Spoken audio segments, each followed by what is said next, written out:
नमस्कार दोस्तों, एक बार फिर आप सभी का स्वागत है मेरे YouTube चैनल में। आज हम दो टॉपिक क्लियर करेंगे, ठीक है। पहला है, पिछले पार्ट में हमने पढ़ लिया था कि किसी आवेश के कारण विद्युत क्षेत्र क्या होता है और विद्युत क्षेत्र की तीव्रता क्या होती है। जिसने मेरा पिछला पार्ट नहीं देखा, पहले आप पिछला पार्ट देख लें, उसके बाद आपको ये पार्ट समझ में आएगा, ठीक है।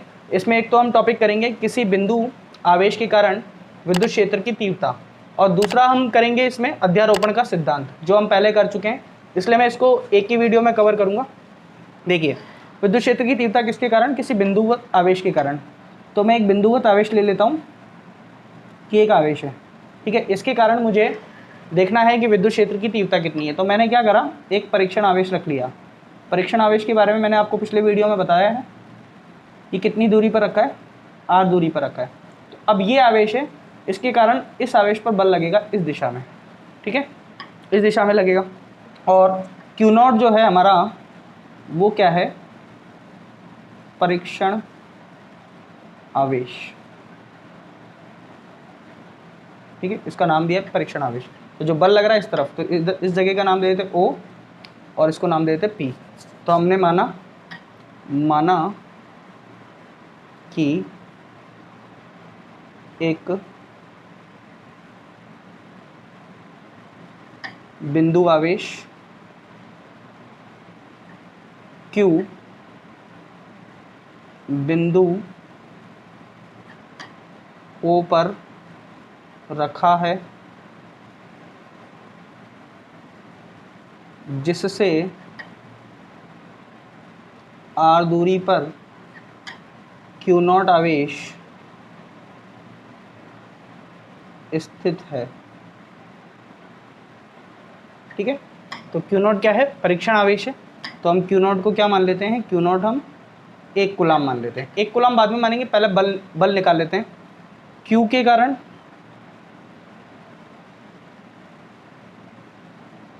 Q0 पर लगने वाला बल, अब ये बल कितना है? वो है F, तो वो है Q0 अपन r², ठीक है। ये तो हमारा बल आ गया। अब हमें क्या करना है? देखिए, Q0 को क्या मानना है? 1 कूलाम। तो इससे हमारे पास E आ जाएगा, विद्युत क्षेत्र की तीव्रता, ठीक है। तो वो कितनी हो जाएगी? KQ/r², ठीक है। जहां हमने Q0 को क्या माना है? 1 कूलाम। तो ये हमारे पास विद्युत क्षेत्र की तीव्रता का फॉर्मूला आ गया, ठीक है। अब इससे हमें पता चल रहा है कि F जो था, जैसे F था r² के व्युत्क्रमानुपाती, इसी प्रकार आपसे E पूछा जाए तो वो किसके व्युत्क्रमानुपाती? r² के व्युत्क्रमानुपाती होगा। तो आपसे बेसिकली क्या पूछा जाता है? इसमें ग्राफ पूछा जाता है, ठीक है। किसका ग्राफ? आपसे जो ग्राफ पूछा जाता है वो E व R में ग्राफ पूछा जाता है, ठीक है। तो व्युत्क्रमानुपाती का ग्राफ इस तरह से बनेगा, ठीक है। E व्युत्क्रमानुपाती 1/r² के, ठीक है। तो ग्राफ के लिए मैं एक अलग से वीडियो डाल दूंगा दोस्तों, लेकिन आपको ये ध्यान रखना है कि E और R का ग्राफ व्युत्क्रमानुपाती का इस तरह से होता है। ये हमारे आगे भी काम में आएगा, तो ध्यान रखिए। अगर आपसे पूछा जाए किसी बिंदु आवेश के कारण विद्युत क्षेत्र की तीव्रता कितनी होती है, तो वो कितनी होती है? E बराबर KQ/r²। ये वाला Q0 नहीं आएगा। कौन सा Q आएगा? ये, क्योंकि हम तीव्रता किसकी पढ़ रहे हैं? इसकी। तो इसका कोई रोल नहीं है, इसको हमने 1 कूलाम मान लिया। ये परीक्षण आवेश है, टेस्ट चार्ज, ठीक है। तो ये हमारा कंप्लीट हो गया। अब आप इसका चाहे तो सदिश रूप भी लिख सकते हैं। आप सदिश रूप E वेक्टर होगा KQ/r वेक्टर का परिमाण का क्यूब और R वेक्टर, ठीक है। ये इसका सदिश रूप हो गया। तो दोस्तों ये खत्म हो गया। इसके बाद में हम इसी वीडियो में नेक्स्ट टॉपिक करने वाले हैं, जिसका नाम है अध्यारोपण का सिद्धांत। इसको आप नोट कीजिए, स्क्रीनशॉट लीजिए, फिर आगे बढ़ते हैं। चलिए दोस्तों, अध्यारोपण का सिद्धांत बिल्कुल सेम का सेम है, जैसा हमने किस में करा था? कूलाम बल में करा था, वैसा का वैसा अध्यारोपण का सिद्धांत है। तो हम उसको कैसे लिख के आएंगे? देखिए, विद्युत क्षेत्र की तीव्रता पे पूछ लिया जाए अगर, तो हमारा ये y एक्सिस है और ये हमारा एक्स एक्सिस है और ये हमारा मूल बिंदु है। मान लीजिए यहाँ पे एक आवेश रखा है क्यू नॉट, ठीक है, जिसका स्थिति सदिश यहाँ से आर नॉट है, ठीक है। अब मैंने ये क्यू नॉट बना दिया है। अब मैं बनाऊंगा इसमें, मान लीजिए कि एक आवेश है यहाँ पे Q1, तो इसका स्थिति सदिश R1 है और यहाँ पे है Q2, यहाँ स्थिति सदिश R2 है और यहाँ पे है मान लीजिए Q3, इसका सदिश R3 है और यहाँ है कोई nवा सदिश, ये Rn है, ठीक है। तो इन सभी आवेशों के कारण, ये जितने भी आवेश हैं, इन सब के कारण इस पे जो बल लगेगा सब पे अलग अलग लगेगा। इसका बल इसको प्रभावित नहीं करेगा, ये भी मैं आपको बता चुका हूँ। इसका बल इसको प्रभावित नहीं करेगा, ठीक है। तो इस पे जो कुल बल लगेगा वो हमें निकालना है। तो सबसे पहले वाले आवेश के कारण बल जो लगेगा वो इस दिशा में लगेगा, ये इसको प्रतिकर्षित करेगा, F01, ठीक है। दूसरे वाले के कारण ऐसे लगेगा, इसको मैंने नाम दे दिया F02, ठीक है। तीसरे वाले के कारण ऐसे लगेगा, इसको नाम दे दिया F03 और इसके कारण ये लगेगा F0n, ठीक है। अब एक एक वेक्टर डिफाइन करते हैं।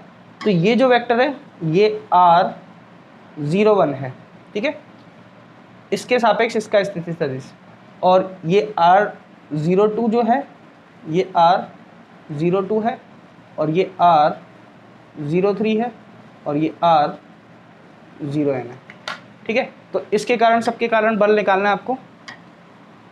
तो अगर थोड़ी सी थ्योरी लिखना चाहे तो माना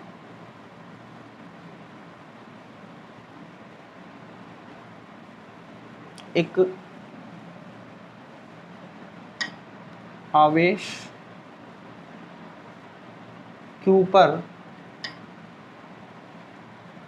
अन्य आवेश show Q1,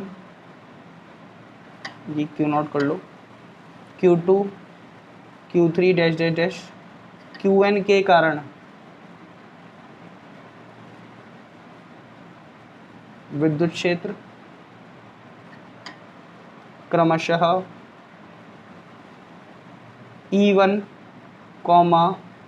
E2, E3 dash dash dash En है, ठीक है। अतः कुल विद्युत क्षेत्र, तो अब ये एक कूलाम वाला है ना, ये परीक्षण आवेश है, परीक्षण आवेश। अब हमें इस पे कुल विद्युत क्षेत्र निकालना है, जिस पे निकालते हैं उसको नहीं लेते हैं, है ना। तो अतः विद्युत क्षेत्र E कुल कितना आएगा, देखिए आपका वो आएगा E1 plus E2 plus E3 plus dash dash dash En, सबको जोड़ लिया जाए। अध्यारोपण का सिद्धांत यही कहता है, अध्यारोपण के सिद्धांत अनुसार, अध्यारोपण का सिद्धांत यही कहता है कि एक का निकालो, दूसरे का निकालो, तीसरे का निकालो, सबका निकाल के सदिश रूप में जोड़ दो, ठीक है। तो ई कुल निकाल लेते हैं हम, तो आएगा K Q1 अपॉन R01 का whole cube, R01 vector, K Q2 R02 का cube R02 vector plus K Q3 upon R03 का cube R03 vector plus dash dash dash K Qn upon R0n का क्यूब और R0n vector, ठीक है। इतना लिख लिया। अब देखिए इसमें से कॉमन क्या क्या आ रहा है, K कॉमन आ रहा है बस, और K को हम क्या लिख सकते हैं, 1/4 पाई एप्सिलॉन नॉट, है ना। K की वैल्यू क्या होती है, 1/4 पाई एप्सिलॉन नॉट। ये मैं पिछले वीडियो में आपको बता चुका हूँ। तो ई कुल कितना आएगा देखिए 1/4 पाई एप्सिलॉन नॉट बाहर आ जाएगा, अंदर बचेगा Q1/R01 का क्यूब, R01 वेक्टर, Q2/R02 का cube, R02 vector plus Q3/R03 का cube, R03 vector dash dash dash Qn/R0n का क्यूब, R0n का वेक्टर। ठीक है, और हम इसको अगर शॉर्ट फॉर्म में लिखना चाहें तो ई कुल हमारा कितना आ जाएगा, देखिए शॉर्ट फॉर्म में कि आप लिख सकते हैं 1/4 पाई एप्सिलॉन नॉट, ये ज़रूर लिख के आए हैं, किताबों में यही लिखा रहता है।